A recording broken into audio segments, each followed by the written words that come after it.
ছাত্ৰ-ছাত্ৰীসকল আমি আগৰ ভিডিঅ'টোৰ এক্সাৰসাইজ 7.3 ৰ প্ৰথম তিনিটা কোৱেশ্চন আমি ডিসকাস কৰা হৈছিলে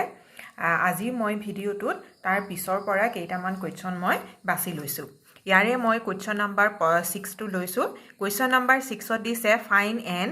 if n-1 p3 is to এটো ৰেশিও np4 equal to 1:9 মন কৰা এই দুইটা আমাৰ অনুপাতত দিয়া আছে আৰু মানটো 1:9 বুলি দিয়া হৈছে আমি উলিয়াবগে লাগে n ৰ ভ্যালু সো আমাক given n-1 p3 is to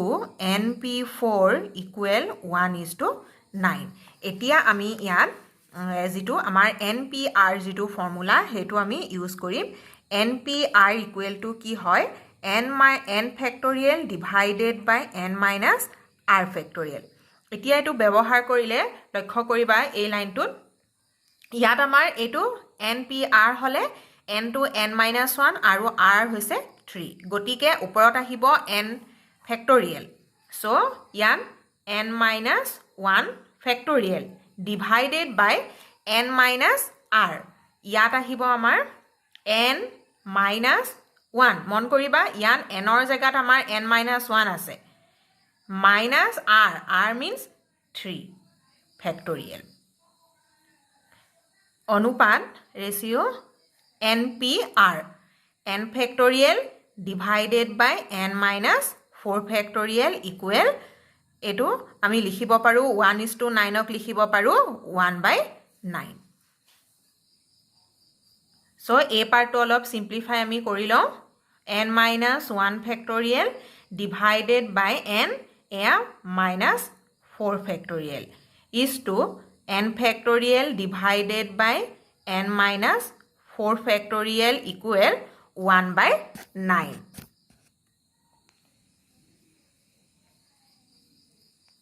next এতিয়া a line to মন কৰা তোমালোকে ইয়াত আহিব আমি এনে ধৰণে লিখিব পাৰো সোৱা n-1 factorial divided by n minus 4 factorial এতিয়া আমি যেহেতু অনুপাতত থাকিলে অৰ্থাৎ ৰেশিও থাকিলে আমি তাক ফ্ৰেকশন ভগ্নাংশৰ ৰূপত লিখিব পাৰো ইয়াকো আমি ভগ্নাংশৰ ৰূপত লিখিলে তোমালোকৰ এনে ধৰণৰ হ'ব এই লাইনটো অলপ ভাল ধৰণে লিখা ইয়া n-1 factorial divided by n minus 4 factorial এয়া হোল পাৰ্ট ডিভাইডেড বাই এই অংশটো অৰ্থাৎ n factorial divided by n minus 4 factorial equal to 1/9 so এখিনি পাৰ্ট আমি অলপ সিম্পলিফাই কৰি লওঁ n-1 factorial divided by n minus 4 factorial into এয়া প্ৰতিক্ৰম লম আমি ৰেচিপ্ৰকেল অৰ্থাৎ n-4 factorial divided by n factorial equal to 1/9 এতিয়া তোমালোকে লক্ষ্য কৰা n-4 factorial n-4 factorial cancel out হল so আমাৰ থাকিলে n-1 factorial divided by n factorial equal to 1/9 so এতিয়া আমি এইখিনি পাৰ্টত আমি এতিয়া ক্যালকুলেট কৰিম এত লক্ষ্য কৰা এতিয়া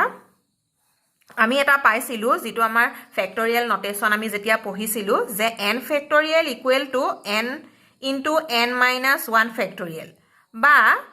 n into n-1 into n-2 factorial এনে ধৰণৰে আমি n factorial টো ব্ৰেক কৰিব পাৰো সো ইয়াটো আমি কেনেকৈ ব্ৰেক কৰিম সোৱা n factorial টো ওপৰত আছে আমাৰ n-1 factorial so এতিয়া n factorial টো brake কৰিলন n into n-1 factorial ইয়াতে আমি ৰৈ দিও আকৌ n-1 n-2 factorial নিলিখো কিয় নিলিখো কাৰণ ওপৰত আমাৰ n-1 factorial আছে গতিকে আমি যদি n factorial টো n-1 factorial তে ৰাখি দিও তেতিয়া এই n-1 factorial ইয়াৰ লগত কেনসেল আউট হৈ যাব সেই কাৰণে আমি n factorial টো ইমানতে আমি শেষ কৰি দিছো ষ্টপ কৰি দিছো so equal to 1/9 এতিয়া এটো পাৰ্ট একেবাৰে কেনসেল আউট হল ইয়াত হল আমাৰ 1/9 equal to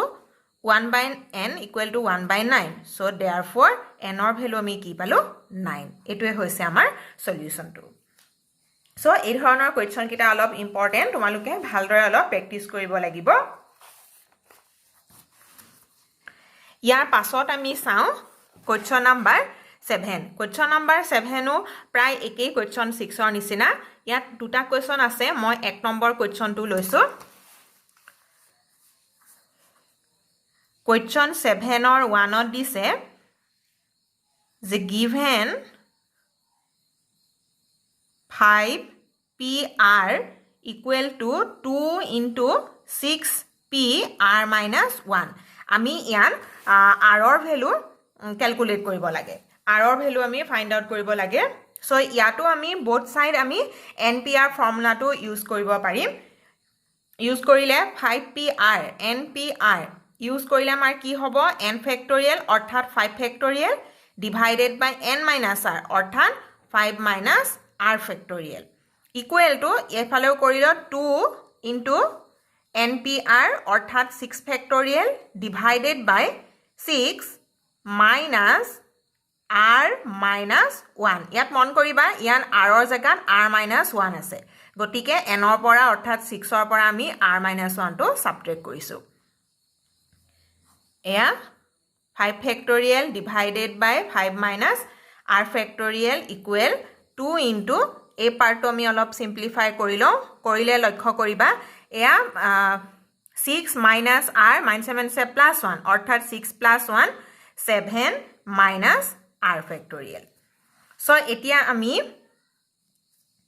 n factorial ৰ মতে আমি ব্ৰেক কৰিব লাগিব এতিয়া লক্ষ্য কৰিবা তোমালোকৰ এই স্টেপটোতে যে আমি 5 minus r factorial টো ব্ৰেক কৰিম নে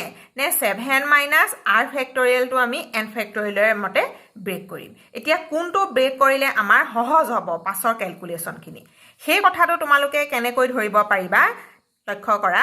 যে n factorial টো আমি জানো যে n into n minus 1 factorial বা n into n minus 1 into n minus 2 factorial বা আৰু যদি আমি ব্ৰেক কৰিব বিচাৰো n into n minus 1 n minus 2 into n minus 3 factorial এনে ধৰণৰে আমি যিমানলৈকে প্ৰয়োজন আমি সিমান ধৰণে আমি ব্ৰেক কৰিব পাৰো এতিয়া এই পাৰ্টত মন কৰা যদি মই 5 minus r factorial টো যদি ব্ৰেক কৰো n factorial ৰ মতে তেতিয়া কি হ'ব সোৱা n means 5 minus r into n minus 1 অৰ্থাৎ n ৰ পৰা আমি কি মাইনাস কৰিব লাগিব 1 into factorial দিলু এতিয়া এই পাৰ্টটোত সোৱা কি হ'ব এতিয়া আমাৰ 5 minus 1 4 minus r factorial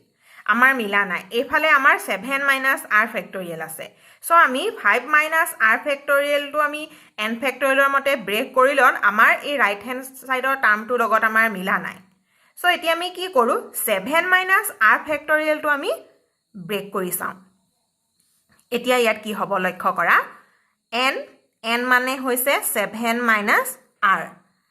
n minus 1 আহিব n minus 1 factorial সো ইয়াত আমাৰ ইয়াৰ কাৰণে হ'ব 7 minus r minus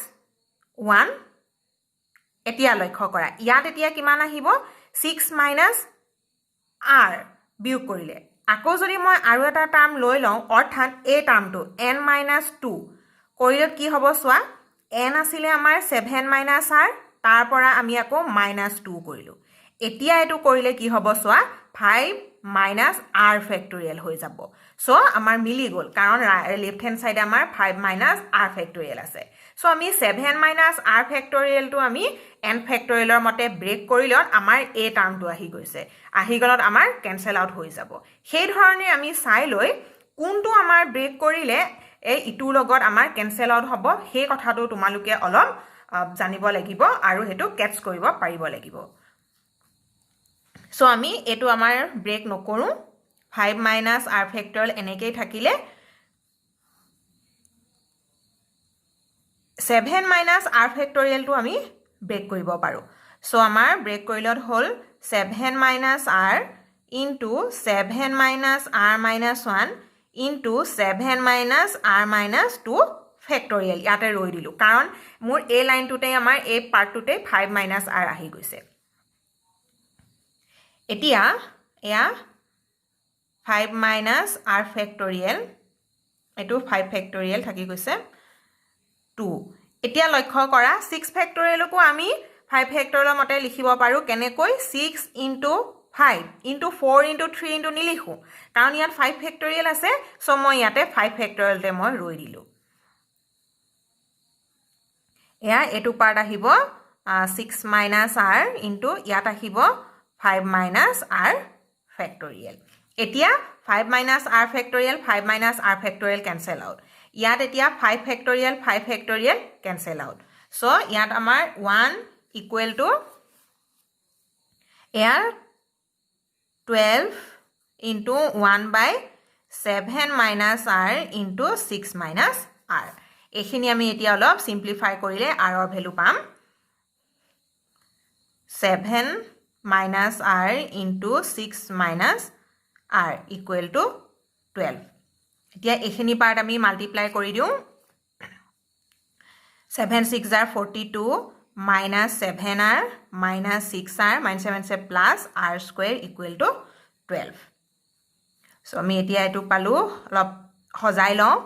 r square এয়া minus 13r এটো মাইনাস কৰিলন plus 30 equal to 0 এতিয়া এটো আমি উৎপাদক বিশ্লেষণ কৰি দিলে আমি r ৰ ভ্যালু পাম r square minus এয়া 30 হ'ব লাগে সো আমি মিলাই দিলো 10r minus 3r plus 30 equal to 0 so আমি r minus 10 ইয়াত আহিব 3 common r minus 10 equal to 0 so now r minus 10 into r minus 3 therefore আমি r ৰ ভ্যালু কি পালো 10 আৰু 3 এতিয়া সোয়া এতিয়া আমি r ৰ ভ্যালু যিকোনো এটাল হে লব পাৰিম ইয়াত এটা তোমালোকে পাইছিলা যে npr এই ফৰ্মুলাটোত আমাৰ r ৰ ওপৰত এটা শৰ্ত দিছিলে যে কি আছিল r is always greater than equal to 0 but less than n so ইয়াত এতিয়া আমি তোমালোকে লক্ষ্য কৰা r ৰ ভ্যালু আমি দুটা পালো 10 আৰু 3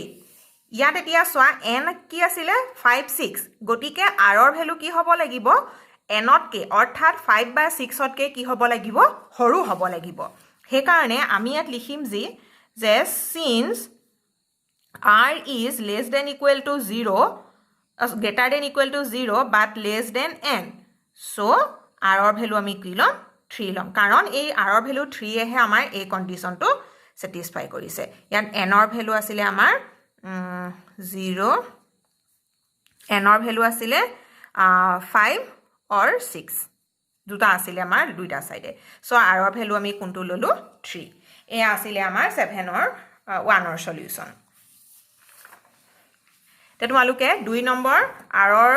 7 ৰ কোৱেশ্চন 2 টো তোমালোকে নিজে কৰিবা এটো তাৰ পাছত কোৱেশ্চন নম্বৰ 8 টো সোয়াতিয়া ওয়ার্ড প্রবলেম আহিছে how many word with or without meaning can be formed using all letters of the equation of the word equation using its letter exactly once অৰ্থাৎ আমি যে এই ইকুৱেশ্যন ওয়াৰ্ডটোৰ গুটেইখিনি লেটাৰ লৈ all letter লৈ আমি কিমানটা আমি ওয়াৰ্ড বনাব পাৰিম যত এটা লেটাৰ এবাৰে ইউজ কৰিব পাৰি তাৰ মানে ৰিপিটেশন ইয়াত এলাউ নহয় আমি কিমানটা শব্দ আমি বনাব পাৰিম এই ইকুৱেশ্যন শব্দটোৰ লেটাৰ বিলাক আমি ইউজ কৰি সো আমাক শব্দটো দিছে ওয়াৰ্ডটো দিছে ইকুৱেশ্যন এয়া ইয়াত এতিয়া তোমালোকে সোয়া টোটাল লেটাৰ আছে আমাৰ ওয়াৰ্ডটোত 1 2 3 4 5 6 7 8 এইটা লেটাৰ আছে আৰু তোমালোকে লক্ষ্য কৰিছা যে এই ইকুৱেশ্যন শব্দটোৰ গুটেইখিনি লেটাৰ গুটেইখিনি অবজেক্ট আমাৰ ডিস্টিংক্ট বেলেগ বেলেগ গটিকে ইয়াত আমি এতিয়া কেনেকৈ আমি লব পাৰিম যে টোটাল নাম্বাৰ অফ ওয়াৰ্ড আমি এই 8টা লেটাৰ ব্যৱহাৰ কৰি আৰু ৰিপিটেশন নকৰাকৈ আমি কিমান শব্দ বনাব পাৰিম সেই কথাটো আমাক কিহে দিব NPR এই ফৰ্মুলাটো মনত ৰাখিবা NPR এ কি দিয়ে যত আমি n সংখ্যক বস্তুৰ পৰা r সংখ্যক বা গুটেইখিনি লৈ আমি যদি ৰিপিটেশ্যন নোহোৱাকৈ যদি এৰেঞ্জ কৰোঁ সেই লেটাৰবিলাকৰ মাজত বা এলিমেণ্টবিলাকৰ মাজত তেতিয়া আমি টোটেল নাম্বাৰ অফ পাৰ্মুটেশ্যন অৰ্থাৎ টোটেল নাম্বাৰ অফ এৰেঞ্জমেণ্ট আমি কিমান পাম সেই কথাটোকে আমাক NPRে দিব গতিকে ইয়াতো আমাৰ সেই কথাটোৱে হৈছে যে ইকুৱেশ্যন এই শব্দটোত আমাৰ 8টা লেটাৰ আছে আৰু এই 8টা লেটাৰ ইউজ কৰি আৰু ৰিপিটেশ্যন নোহোৱাকৈ আমি টোটেল আমি এৰেঞ্জমেণ্ট কিমান কৰিব পাৰিম অৰ্থাৎ টোটেল আমি ৱৰ্ড কিমানটা আমি বনাব পাৰিম সেই কথাটো নিৰ্ণয় কৰিবলৈ দিছে গতিকে আমাৰ ফৰ্মুলাটো হ'ব NPR ইয়াত এতিয়া আমাৰ n মানে আমাৰ হাতত কেইটা লেটাৰ আছে কেইটা এলিমেণ্ট আছে 8টা আৰু 8টাৰ পৰা আমি কেইটা লৈছোঁ গোটেই 8টাই লৈ আমি শব্দ গঠন কৰিম গতিকে আৰৰ মানো 8 হ'ব সো এতিয়া আমি NPR ফৰ্মুলা ইউজ কৰিলে হ'ব 8 ফেক্টৰিয়েল ডিভাইডেড বাই n মাইনাছ r অৰ্থাৎ 8 মাইনাছ 8 ফেক্টৰিয়েল অৰ্থাৎ 8 ফেক্টৰিয়েল ডিভাইডেড বাই 0 ফেক্টৰিয়েল আৰু 0 ফেক্টৰিয়েলৰ মানটো 1 গতিকে আমি 8 factorial since 0 factorial equal to 1 এতিয়া 8 ফেক্টৰিয়েল মিন্স ফাৰ্ষ্ট 8টা নেচাৰেল নাম্বাৰৰ প্ৰডাক্ট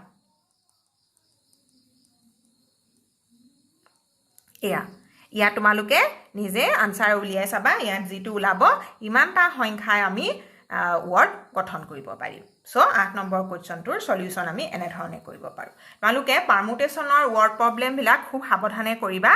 কেনে কি কৈ বিচাৰিছে কোৱেশ্চনটোত আৰু কি কৈছে সেইখিনি তোমালোকে ভালদৰে বাৰে বাৰে কোৱেশ্চনটো পঢ়ি বুজিবলৈ যত্ন কৰিবা তেতিয়াহে এই পাৰ্মুটেশ্যন বা কম্বিনেশ্যন চেপ্টাৰটোৰ কোৱেশ্চন বিলাক তোমালোকে সমাধান কৰিব পাৰিবা এতিয়া আহিলে কোৱেশ্চন নাম্বাৰ 9 কোৱেশ্চন নাম্বাৰ 9 টো এতিয়া লক্ষ্য কৰিবা যে how many word with or without meaning can be made from the letter of the word Monday assuming that no letter is repeated ইয়াত চোৱা এতিয়া Monday শব্দটোৰ পৰা আমি লেটাৰ বিলাক লৈ কিমান শব্দ গঠন কৰিব পাৰিম য'ত ৰিপিটেশ্যন নহয় বুলি কৈছে তে তাৰ ওপৰত আমাৰ কণ্ডিশ্যন দিছে যে 4 letter are used at a time তাৰ মানে Monday শব্দটোৰ পৰা আমি 4টা লেটাৰ লৈ ৰিপিটেশ্যন নোহোৱাকৈ কিমান আমি শব্দ গঠন কৰিব পাৰিম এইটো আমাৰ ফাৰ্স্ট কোৱেশ্চনটো 1 নম্বৰ আৰু 2 নম্বৰটো কি কৈছে অল লেটাৰ্স আৰ ইউজড যে Monday শব্দটোত আমাৰ কেইটা লেটাৰ আছে 1 2 3 4 5 6 6টা অল লেটাৰ এই Monday শব্দটোৰ গোটেই কেইটা লেটাৰ লৈ আমি যদি শব্দ গঠন কৰিবলৈ যাওঁ তেতিয়া আমি টোটেল কিমান পাম ইয়াত 2 নম্বৰটোৱে বুজাইছে তাৰ পাছত 3 নম্বৰটো কি কৈছে চোৱা all letters are used but first letter is a vowel এই 3 নম্বৰ কোৱেশ্চনটো অলপ বেলেগ ধৰণে দিলে যে আমি Monday শব্দটোৰ 6টা লেটাৰ ইউজ কৰি আমি শব্দ গঠন কৰিম কিন্তু আমি কেনে ধৰণৰ শব্দ গঠন কৰিম যে শব্দবিলাকৰ ৱৰ্ডটোৰ ফাৰ্স্ট লেটাৰ কিহেদি ষ্টাৰ্ট হ'ব লাগিব ভাৱেলৰ দ্বাৰা ষ্টাৰ্ট হ'ব লাগিব তাৰ মানে ভাৱেলৰ দ্বাৰা ষ্টাৰ্ট হোৱাকে আমি Monday শব্দটোৰ গোটেইখিনি লেটাৰ অৰ্থাৎ 6টা লেটাৰ আমি ব্যৱহাৰ কৰি শব্দ বনালে আমি কিমান ধৰণৰ আমি ৱৰ্ড পাম সেইখিনি 3 নম্বৰ কোৱেশ্চনটোত বিচাৰিছে গতিকে আমি 1 by 1 কৰি যাম ক্লিয়াৰলি তোমালোকে খালি লক্ষ্য কৰি যাবা আমাক ৱৰ্ডটো দিছে Monday ইয়াত আমাৰ টোটেল লেটাৰ আছে 6টা টোটেল লেটাৰ আছে আমাৰ 6টা সো আমি ফাৰ্স্ট কোৱেশ্চনটো যদি আমি কৰিবলৈ যাওঁ ফাৰ্স্ট কোৱেশ্চনটোত আমাক 4 লেটাৰ ইউজ কৰিবলৈ কৈছে এতিয়া চাবা আৰু তোমালোকে এনেকুৱা শব্দৰ পৰা গিভেন এটা ৱৰ্ডৰ পৰা যদি শব্দ গঠন কৰিবলৈ দিয়ে তাত তোমালোকে চাই লবা যে লেটাৰ বিলাক বেলেগ বেলেগ হয়লে নহয় কাৰণ যদি এটা লেটাৰো যদি ৰিপিট হোৱা দেখা পোৱা তেতিয়া আকৌ তাত কথাটো অলপ বেলেগ ধৰণৰ হ'ব অৱশ্যে তেনেকুৱা ধৰণৰ কোৱেশ্চন পিছলে পাবা তেতিয়া ধৰিব পাৰিবা পাৰ্থক্যটো এতিয়া কিন্তু আমাৰ Monday শব্দটোৰ গোটেই কিটা লেটাৰ বেলেগ বেলেগ ডিস্টিংক্ট ক্লিয়াৰ হৈ আছে সো আমি এতিয়া কেনেকৈ সলভ কৰিম চোৱা আমি এই 6টা লেটাৰৰ পৰা 4টা লেটাৰ ব্যৱহাৰ কৰি ৰিপিটেশ্যন নোহোৱাকৈ আমি শব্দ গঠন কৰিব লাগে সো আমি কেনেকৈ পাম টোটেল নাম্বাৰ অফ ৱৰ্ড কেনেকৈ পাম আমাৰ NPR যেটো ফৰ্মুলা ইয়াত ৰিপিটেশ্যন নহয় এই ফৰ্মুলাটোত আৰু যদি হে লেটাৰ বিলাক বা এলিমেন্ট বিলাক যদি ডিস্টিংক্ট হয় বেলেগ বেলেগ হয় তেতিয়া আমি এই ফৰ্মুলাটো ব্যৱহাৰ কৰিব পাৰিম সেই কথাটো তোমালোকে মনত ৰাখিবা আকৌ এতিয়া n মানে আমাৰ টোটেল লেটাৰ কেইটা আছে 6টা এতিয়া কেইটা 6টাৰ পৰা আমি কেইটা লেটাৰ ইউজ কৰিছো শব্দ গঠন কৰিবলৈ 4টা গতিকে 6pr এতিয়া ইয়াত npr ফৰ্মুলা ইউজ কৰো 6 ফেক্টৰিয়েল ডিভাইডেড বাই n - r অৰ্থাৎ 6 - 4 ফেক্টৰিয়েল সো 6 ফেক্টৰিয়েল ডিভাইডেড বাই 2 ফেক্টৰিয়েল এতিয়া মন কৰা তোমালোকে এতিয়া তোমালোকে ইয়াত প্ৰথম 6টা এনেকৈ 6 * 5 * 4 এনেকৈ লিখিব পাৰা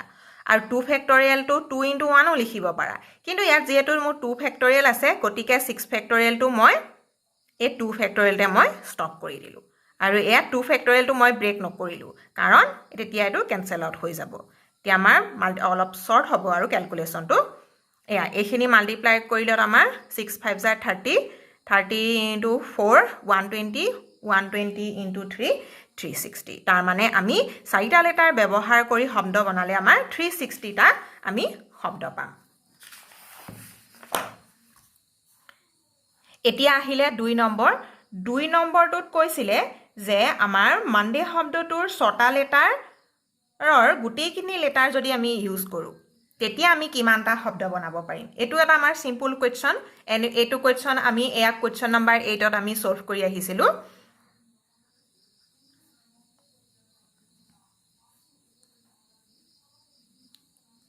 ইয়াত আমাৰ কি হ'ব 6টা লেটাৰ আছে 6টা লেটাৰৰ ভিতৰত আমি 6টাই আমি ইউজ কৰিছো শব্দ গঠন কৰিবলৈ গতিকে 6 ফেক্টৰিয়েল এয়া 6 - 6 factorial equal to 6 factorial divided by 0 factorial আৰু 0 factorialৰ ভ্যালুটো 1 এ গতিকে 6 factorial থাকিলে এটা 6 factorial টো লিখিলত ব্ৰেক কৰিলত 6 * 5 * 4 * 3 * 2 * 1 এইখিনি এতিয়া আমি কৰিলত 30 30 * 4 120 360 360 * 2 720 সো আমি মানডেৰ পৰা যদি 6টা লেটাৰে যদি আমি ইউজ কৰো তেতিয়া আমি শব্দ কিমান বনাব পাৰিম 720টা আমি বনাব পাৰিম তাৰ পাছত আহিলে আমাৰ 3rd number question 3rd number কোৱেশ্চনটোত এটা অলপ দিছিলে যে আমি অল লেটাৰে আমি ইউজ কৰিব পাৰিম বাট কি হ'ব বুলি কৈছিলে start with vowel তাৰ মানে আমি যিখিনি শব্দ আমি গঠন কৰিম বনা সেই শব্দবিলাক ভাৱেলৰ দ্বাৰা স্টাৰ্ট হ'ব লাগিব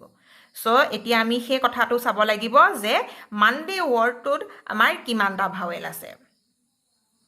সো নাম্বাৰ অফ ভাৱেল আমাৰ কিমান আছে 1 আৰু 2 দুটা ভাৱেল কি আছে o and e o আৰু e এতিয়া আমি এই কথাটো কেনেকৈ কৰিম চোৱা যেতিয়া তোমালোকে ওয়াৰ্ডখিনি গঠন কৰিবা তেনে ক্ষেত্ৰত আমি কি কৰিম প্ৰথম স্থানটো ভাৱেলেদি স্টাৰ্ট হ'ব তাৰ মানে প্ৰথম প্লেছত তুমি o নহলে বা কি দিবা a দিবা তাৰ মানে আমি যেতিয়া শব্দবিলাক গঠন কৰিম তেতিয়া এই যে আমাৰ হাতত এভেইলেবল ভাৱেল কেটা আছে দুটা আছে সেই দুটাৰ মাজতে আমি অলপ এৰেঞ্জমেন্ট কৰিম হলাম কেতিয়াবা ওৰ পৰা স্টাৰ্ট কৰি গঠন কৰিম আকৌ কেতিয়াবা আকৌ এৰ পৰা স্টাৰ্ট কৰি আমি শব্দখিনি গঠন কৰিম তাৰ মানে আমাৰ প্ৰথমতে কি আহিব এই যে আমাৰ দুটা লেটাৰ আছে সেই দুটা লেটাৰৰ মাজতে আমি এৰেঞ্জমেন্ট কৰিম তাৰ মানে সেই দুটা লেটাৰ আমি এতিয়া কেনে ধৰণে আমি চুজ কৰিব পাৰিম সেই কথাটো আমি এতিয়া প্ৰথমতে লিখিব লাগিব সো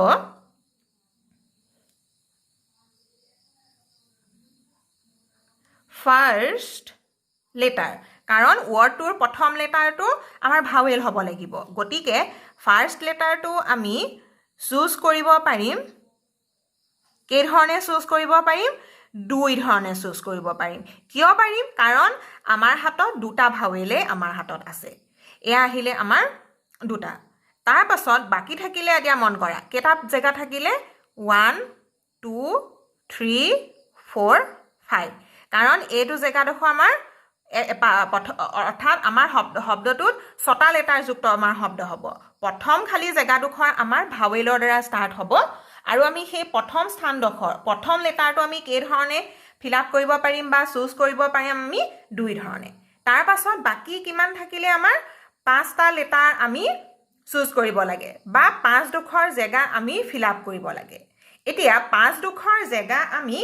কি ধৰণে আমি এতিয়া ফিল আপ কৰিব পাৰিম অৰ্থাৎ এই 5টা জেগা আমাৰ ফিল আপ কৰিবৰ কাৰণে আমাৰ হাতত কেইটা লেটাৰ আছে এতিয়া মন কৰিবা তোমালোকে ইয়াৰ ৰিপিটেশন নহব বুলি কৈছিলে সেই কাৰণে যেহেতু আমাৰ 6টা লেটাৰ আছিল 6টাৰ পৰা আমি এটা দিমেই প্ৰথম জেগাডোখৰ হয় ও দিম নহলে এ দিম গতিকে বাকি 5ডোখৰ জেগা ফিল আপ কৰিবৰ কাৰণে অৰ্থাৎ আমাৰ 5টা লেটাৰ আমি চুজ কৰিবৰ কাৰণে আমাৰ হাতত কেটা আছে এভেইলেবল কেটা আছে 5টা লেটাৰ আছে গতিকে আমি সেই কথাখিনিকে লিখিম যে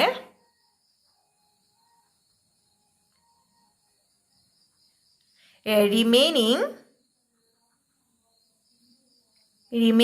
5 letters can be arranged by চোৱা 5টা লেটাৰ আমি হিহতৰ মাজতে এৰেঞ্জ কৰিব লাগিব আৰু কেনে ধৰণে আমি এৰেঞ্জ কৰিব পাৰিম 5p5 ways কাৰণ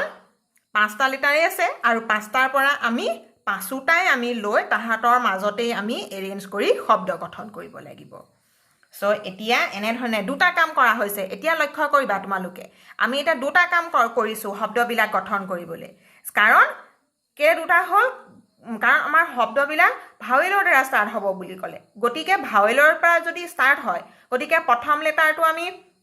কিমান ধৰণে ফিল আপ কৰিব পাৰিম সেইটো জানিব লাগিব আৰু সেই কথাটো আমি কেনেকৈ গম পালো দুটা ভাৱেল আছে গতিকে ফাৰ্স্ট লেটাৰটো অৰ্থাৎ প্ৰথম জেগাডোখৰ আমি কে ধৰণে দিব পাৰিম দুই ধৰণে কৰিব পাৰিম তাৰ পিছৰ কামখিনি কি হল 5টা জেগা ফিল আপ কৰিবৰ কাৰণে অৰ্থাৎ 5টা লেটাৰ আজি থাকিল আমাৰ হাতত সেই 5টা বাকি থকা লেটাৰ আমি তাহাতৰ মাজতে কেনে ধৰণে আমি এৰেঞ্জ কৰিব পাৰিম সজাব পাৰিম সেই কথাটো আমি কৰিলো আৰু সেই কামটো আমি কে ধৰণে কৰিব পাৰিম গম পালো 5p5 এই ধৰণে এতিয়া দুই ধৰণে কাম কৰিলেহে আমাৰ গুটেই কমপ্লিট শব্দটো গঠন হ'ব so now therefore total word to আমি কেনেকৈ পাম by FPC fundamental principle of counting ৰ পৰা কাৰণ প্ৰথম ঘটনাটো আমি কি ধৰণে কৰিছো দুই ধৰণে আকৌ সেকেন্ড ঘটনাটো অৰ্থাৎ এই যে বাকি থকা 5টা লেটাৰ আছিল হেতু আমি কি ধৰণে সজাব পাৰিলো 5p5 ধৰণে এই গুটেই দুইটা মাল্টিপ্লাই কৰিলেহে আমি টোটেল শব্দ আমি কিমান বনাব পাৰিম সেই কথাটো আমাৰ উলাই পৰিব সো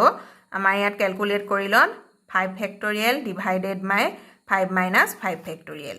সো 2 ফেক্টৰিয়েল এটো 0 ফেক্টৰিয়েল মানে 1 এ সো 5 ফেক্টৰিয়েল টু ব্ৰেক কৰি লন 5 into 4 into 3 into 2 into 1 so এতিয়া 5 ফেক্টৰিয়েল ইয়াত আমাৰ কিমান হ'ব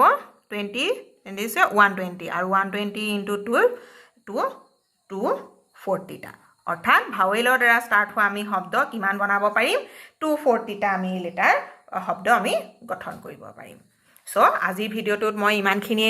আলোচনা কৰা হৈছে গতিকে বাকি যিখিনি কোৱেশ্চন থাকিলে আমাৰ সেই কোৱেশ্চনখিনি তোমালোকে এক্সাম্পলৰ সহায়ত তোমালোকে এখিনি নিজে সলভ কৰিবলৈ ট্ৰাই কৰিবা